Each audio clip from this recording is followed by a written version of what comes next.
Hello. We live in a world where propaganda and corporate influence dominate the social narrative. Beyond these corruptions, we are also influenced by ancient traditions, many based on superstition, others simply customs that have yet to fall under the hammer of rational inquiry. The field of food and nutrition is no exception. Official advisory panels often meet in secret and are staffed with corporate representatives from the food industries. Universities may also be affected in this way.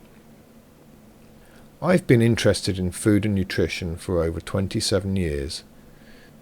In this program I'll be exploring what we should eat from first principles, using just a little of the scientific literature I have.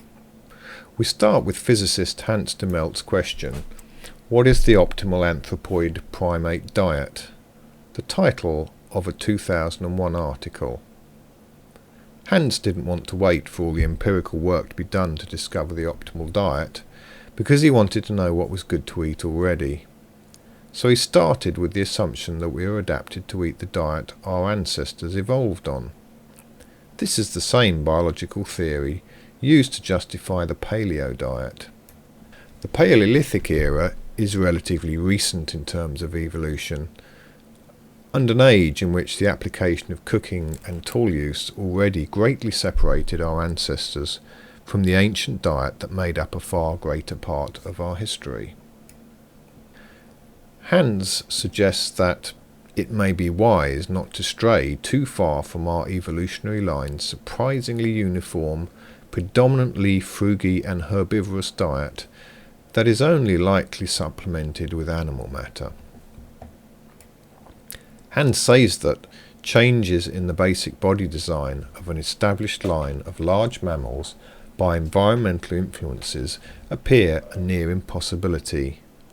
With the accelerating development of more and more tools and survival strategies, there must have come a point when Homo erectus changes of and to the environment outran evolution.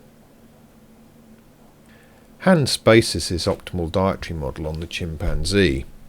We know a lot about the chimpanzee's natural diet.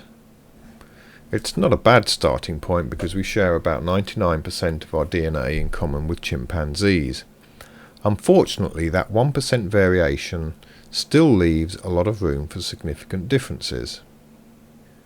However, a paper by Martin Pickford concludes that chimpanzees are a derived species. They have evolved more sophisticated dental morphology to make better use of meat in their diet. Even though meat consumption varies greatly in chimpanzees and is not thought to be a necessary part of their diet, their anatomy is that of an omnivore. We humans have inherited the more primitive dental morphology of our Miocene ancestors, who are thought to have been predominantly frugivorous. In his conclusion, Pickford says, "It is thus an error to consider chimpanzees as primitive hominoids. In fact, in the incisor-molar relation, it is humans that are primitive and chimpanzees derived. From this it is suggested that it is erroneous to think of the common ancestor of the chimps and humans as chimpanzee-like, as has been published on many occasions. Meat-eating behaviour is compatible with the presence of a permanently sharp incisive battery with trenchant lingual cusps in the lower molar row.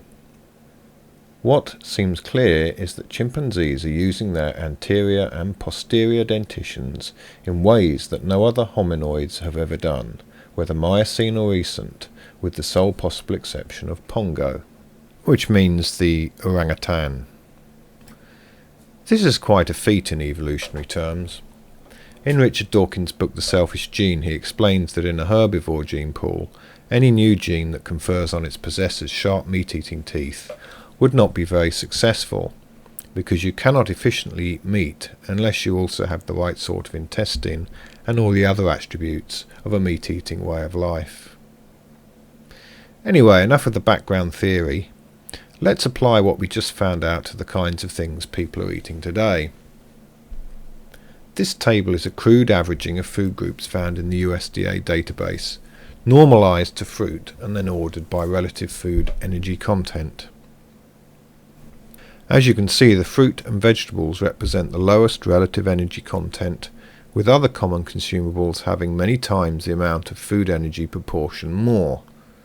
Animal products contain not only much more energy, but inadequate amounts of carbohydrate and great excess of fat and protein.